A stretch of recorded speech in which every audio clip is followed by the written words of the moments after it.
Baru-baru ni ada penyakit yang makin viral dan menyebabkan cases makin meningkat dan baru-baru ni telah menyebabkan kematian dekat Sabah.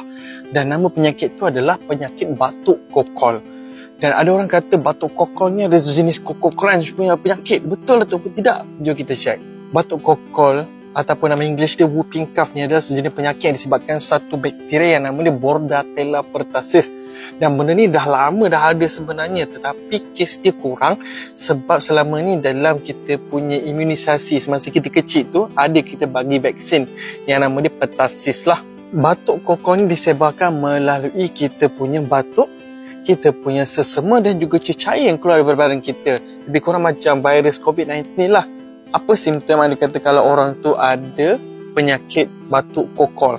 Yang pertama sekali adalah nama pun batuk kokol, so dia akan ada batuk kering yang berpanjangan. Kedua pula mungkin akan ada demam, sesama.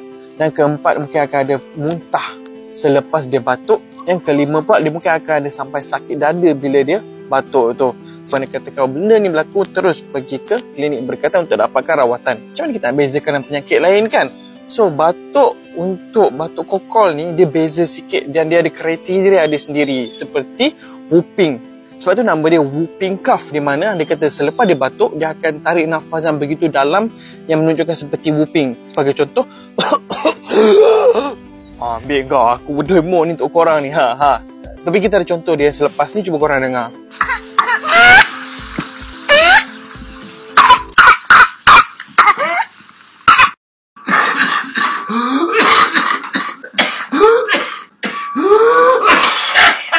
Mana dia boleh menyebabkan kematian sebenarnya? Sebab anda kata kalau korang ada batuk yang berpanjangan, dia boleh menyebabkan korang akan ada kelesuan dan boleh menyebabkan juga korang menghadapi keradangan dekat paru-paru korang.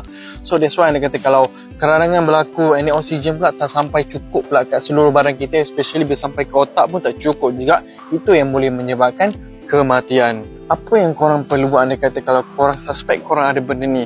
First of all, pastikan diri korang telah vaksin dengan vaksin pertussis tersebut. Anda kata kalau masa kecil korang tak ambil, sekaranglah korang kena ambil.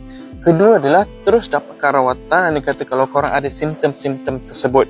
Sebab tadi macam saya cakap tadi lah, dia disebabkan bakteria. So dia boleh beri rawatan dengan bagi antibiotik.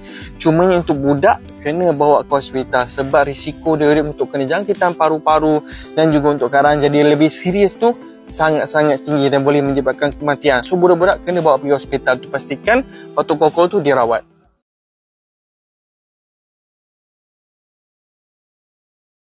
Bagi kaum Cina pula, terutamanya perubatan yang dipanggilkan Seng-Seng, mereka menggunakan cendawan susu harimau ini untuk mengubati masalah-masalah berkaitan dengan batuk ataupun pernafasan.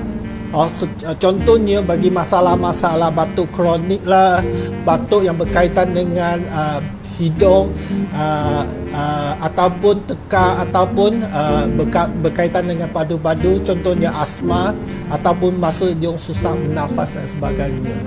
Itu yang daripada tradisional.